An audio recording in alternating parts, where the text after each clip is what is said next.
Hello guys everyone, कैसे हैं आप लोग। आप देख रहे हैं my YouTube channel the Mughal heaven में आप लोगों का स्वागत है। सैंड पेपर वाइन, आज हम बात करते हैं साथियों सैंड पेपर वाइन की। ये प्लांट हम पिछले साल ख़रीद के लाए थे नर्सरी से और हमने पहली बार ही ये प्लांट देखा था। मुझे इसका नाम भी नहीं पता था। वाइन का प्लांट हम पिछली साल नर्सरी से लाए थे और इसको हमने पहली बार ही देखा था। इसके फूल देखकर हम बहुत खुश हुए और बहुत ही प्यारे फूल हैं इसके, स्टार की तरह नीले रंग के फूल इसके इतने सुंदर लग रहे थे कि जिसका जवाब नहीं। वैसे तो ये प्लांट ज़मीन का प्लांट है और ये लटानुमा प्लांट होता है, यानी इसकी बेल चलती है और ये ज़्यादातर दरवाज़ों के पास इसको गेट पर लगा देते हैं और वहाँ ये बहुत ही अच्छा फ्लावरिंग करती है। और इसके अंदर जो फूल आते हैं वो नीचे गुच्छे में लटकते हैं, यानी नीचे की साइड लटक जाते हैं और काफ़ी लंबे इसके गुच्छे होते हैं और उस गुच्छे में हज़ारों फूल लगा होता है। ऐसे बड़े बड़े गुच्छे इसके अंदर आते हैं। बहुत ही खूबसूरत बेल है ये और इसके अंदर नीले रंग का फूल आता है। एक कलर इसमें शायद और है, सुनते हैं कि वाइट रंग की भी ये आती है, लेकिन हमारे पास तो ये नीले रंग की है क्योंकि हमने इसको पहली बार ही देखा था और मैं इसको ख़रीद के लिए आया। तो मैं किस लिए लाया था, ख़ास तौर से इसका फूल तो खूबसूरत था ही, लेकिन इसके फूलों पर मधुमक्खियाँ बहुत बैठी हुई थी। तो मैंने सोचा ये नीले रंग का फूल है और इसके ऊपर जो पोलन बैठ रहे हैं, तो अगर ये गार्डनिंग के अंदर लगा दें हम अपने और इसके ऊपर जो पोलन बैठेंगे और फिर वो हमारे गार्डन के फूलों पर बैठेंगे तो पोलिनेशन बहुत अच्छे कलर का होगा। और इस प्लांट की हमें नॉलेज बिल्कुल नहीं है क्योंकि हमने ये पहली बार ही देखा था और पहली बार ही ख़रीद के लाए हैं, तो इसकी हमें बिल्कुल जानकारी नहीं थी।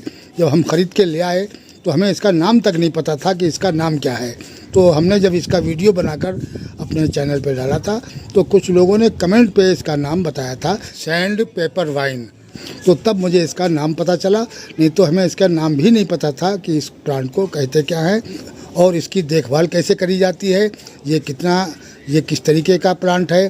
तो हमें इस प्लांट की बिल्कुल नॉलेज नहीं थी, लेकिन फूलों की बेस पे ख़ास तौर से इतने खूबसूरत फूल लगे मुझे इसके, इस बेस पे हम इसको ख़रीद के लाए थे और बहुत प्यारा ग्रोथ भी कर रहा है।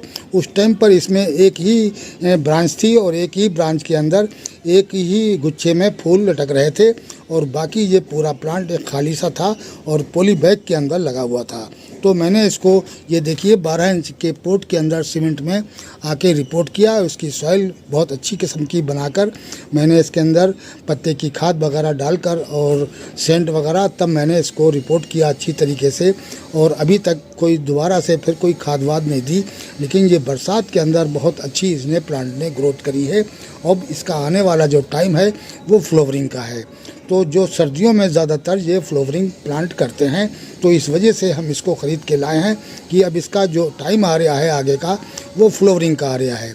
तो फ्लावरिंग के लिए इस प्लांट को हमने तैयार करना है, तो इसलिए मैंने इसके अंदर आज कुछ फर्टिलाइज़र देंगे और इसकी गुड़ाई वगैरह भी करेंगे और इसकी कुछ थोड़ी सी केयर ऐसी करेंगे तो इसके अंदर अच्छे न्यूट्रिएंट्स पैदा हो जाएं और इसकी ग्रोथ भी थोड़ी अच्छी हो जाए, फिर इसके अंदर फ्लावरिंग भी अच्छी आएगी। क्योंकि बरसात के पानी से ज़्यादातर गमले जो धुल जाते हैं, यानी इसकी मिट्टी धुल जाती है और इसके ड्रेनेज होल से सारे न्यूट्रिएंट्स निकल जाते हैं। तो इसलिए ये फ्लावरिंग का प्लांट है और अधिक फ्लावरिंग करता है, इसलिए इसके अंदर न्यूट्रिएंट्स का होना बहुत ज़रूरी है। अब जब प्लांट में न्यूट्रिएंट्स होते हैं तो फूलों के गिरने की जो मादा होता है वो ख़त्म हो जाता है, यानी फिर फूल नहीं गिरते हैं। अगर हम इसके अंदर कोई किसी किस्म का न्यूट्रिएंट्स नहीं देंगे तो इसके जो फूल आएंगे वो खिलने से पहले ही गिर जाएंगे और बहुत छोटे साइज़ का फूल होता है। इसका गुच्छे में होता है, दरअसल गुच्छे में होता है, इसलिए बहुत ही सुंदर पूरा गुच्छा इसका लगता है, यानी नीले कलर के अंदर इसके गुच्छों में फूल आते हैं। तो इसलिए हम इसको ज़्यादातर पॉलिनेटर की वजह से ख़रीद के लाए थे। तो साथियों चलते हैं, इसके अंदर कुछ हम फर्टिलाइज़र दे देंगे और इसकी गुड़ाई वगैरह भी करनी है क्योंकि पूरी बरसात हो गई है, इसकी मिट्टी जम गई है, तो इसकी मिट्टी को ऑक्सीजन नहीं मिलेगा तो प्लांट जो है अच्छी ग्रोथ नहीं करेगा। तो इसके लिए इसकी जड़ों की हम गुड़ाई भी कर देंगे और फिर ऊपर से इसके अंदर फर्टिलाइज़र भी दे देंगे। तो कौन सा फर्टिलाइज़र इसके अंदर देंगे, तो चलिए साथियों इस प्लांट को हम पहली बार ही ख़रीद के लाए हैं क्योंकि हमने देखा ही पहली बार था नर्सरी के अंदर और इसके फूल जो देखे खूबसूरत से, तो मुझे बहुत अच्छा लगा और पोलिनेटर की वजह से ख़ास तौर से इसको लेके आए हैं क्योंकि इसके जो फूल थे उनके ऊपर इतनी मधुमक्खी लिपटी पड़ी हुई थी, कोई तादाद नहीं।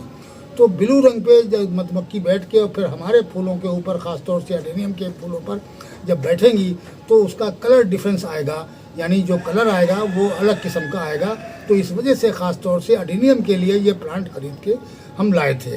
तो इसको अब आने वाला टाइम इसकी फ्लावरिंग का है, इसलिए मुझे इसकी कुछ तैयारी करनी है। तो सबसे पहले हमें इसकी गुड़ाई कर देनी है, क्योंकि ये बरसात के पानी से मिट्टी जम जाती है और उसकी वजह से पानी भी नीचे ड्रेनेज होल से नहीं निकलता है और पानी इसके अंदर भरा रहता है और नीचे रूट को जो है ऑक्सीजन नहीं मिलता है, इसलिए पौधे की ग्रोथ अच्छी नहीं होती है। तो सबसे पहले हमें प्लांट की गुड़ाई कर देनी होती है। तो इस तरीके से अपने प्लांट की, जो भी आपके पास प्लांट इस तरीके के हों, तो उसकी स्टेप पर सभी प्लांटों की गुड़ाई कर दें। जैसे ही बारिश रुके, गीले पोट के अंदर ना करें तो बेहतर है। ये तो अभी थोड़ा सा गीला है, आज हमारे यहाँ बारिश वगैरह नहीं हुई है और अच्छी धूप निकलती रही सारा दिन। तो आज का मौसम लगभग ठीक ही रहा कि आज बारिश नहीं पड़ी, तो इसलिए मैं इसकी हल्की सी गुड़ाई कर देता हूँ और इसके अंदर ये फर्टिलाइज़र डाल दूँगा। तो साथियों, वो क्या फर्टिलाइज़र है, तो ये है वो वर्मी कंपोज। ये वर्मी कंपोज ही मैंने डाली है और ये बहुत ही बेहतरीन किस्म की वर्मी कंपोज है, ज़बरदस्त किस्म की ये प्लांट के अंदर काम करती है। ये हम बहुत दिन से यूज़ कर रहे हैं, इसको लाए हुए लगभग 4-5 महीने हो गए हैं मुझे, और जब से जिस प्लांट के अंदर डाल देते हैं उसकी बहुत बेहतरीन किस्म की ग्रोथ हो जाती है। तो इसलिए मैं यही इसके अंदर दूंगा ताकि ये सारे न्यूट्रिएंट्स इसको मिल जाएं। वर्मी कंपोज प्लांट के अंदर डालने से बहुत प्यारी ग्रोथ भी होती है, क्योंकि इसके अंदर भी सभी किस्म के न्यूट्रिएंट्स होते हैं, प्लांट को न्यूट्रिएंट्स अच्छे मिल जाते हैं और इसीलिए पौधा जो है ग्रोथ अच्छी करता है। वर्मी कंपोज असली होना चाहिए। एक नकली वर्मी कंपोज भी आ रही है जो बहुत ही सस्ती देते हैं, कि यानी 100 रुपये की 5 किलो का दे देंगे, 50 रुपये का 5 किलो का दे देते हैं पैकेट। लेकिन ये थोड़ी महंगी भी आती है और ये बिल्कुल प्योर है, ज़बरदस्त किस्म का काम करती है प्लांटों के अंदर। और जो आप नकली ख़रीद के लाएंगे वो आप कितनी भी डालते रहो, प्लांटों में कोई असर ही नहीं दिखाई देगा आपको। तो ये हम 2 टीस्पून के करीब इस प्लांट के अंदर इस तरीके से चारों साइड डाल देंगे और 2 टीस्पून इसके लिए बहुत ही प्यारी रहेगी, क्योंकि ये काफ़ी तेज़ फर्टिलाइज़र है और अच्छा काम कर रहा है प्लांटों के अंदर। यानी जो नकली डालो तो आप चाहें 4 चम्मच डाल दो, जब भी वो काम नहीं करेगी। और ये प्योर है, इसलिए थोड़ी भी डाल देते हैं तो बहुत बेहतरीन किस्म का प्लांटों के अंदर काम करती रहती है ये। तो इस तरीके से मैंने इसकी जो गुड़ाई कर दी है। अब अगर इसके ऊपर बारिश भी पड़ेगी तो ये फर्टिलाइज़र इसके अंदर बहुत ही प्यारा काम करेगा और इसके अंदर जो फूल आएंगे वो गिरेंगे नहीं और बहुत ज़्यादा तादाद में फूल आएंगे, क्योंकि अभी प्लांट ये छोटा है और ये लटानुमा प्लांट असल में होता है। ये वाइन है एक तरीके की, इसका नाम है प्लांट का। तो हमने इसको वाइन नहीं बनाना है, हम इसको प्रून करते रहेंगे और एक प्लांट नुमा ही बनाएंगे।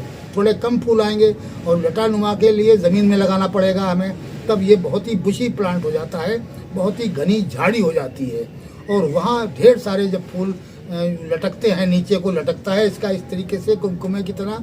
वो आपको हम दिखाएंगे इसके अंदर डालकर कि किस तरीके से ये लटकते हैं, कि कितना ये प्यारा प्लांट है, उसके फूल कितने खूबसूरत हैं। तो साथियों, अगर आपके पास भी ये प्लांट है तो इस तरीके से आप उसके अंदर वर्मी कंपोज अच्छी क्वालिटी की आप उसके अंदर डालिए और अपने प्लांट की ग्रोथ को सही करिए, ताकि इसका आने वाला टाइम जो है 1-2 महीने बाद इसके अंदर बेहतरीन किस्म की फ्लावरिंग होगी।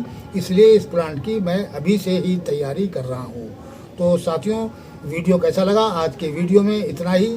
मिलते हैं अगले वीडियो में नए टॉपिक और नए कंटेंट के साथ। अगर हमारा वीडियो अच्छा लगे तो प्लीज़ लाइक कीजिए, शेयर कीजिए और सब्सक्राइब कीजिए। शुक्रिया, धन्यवाद।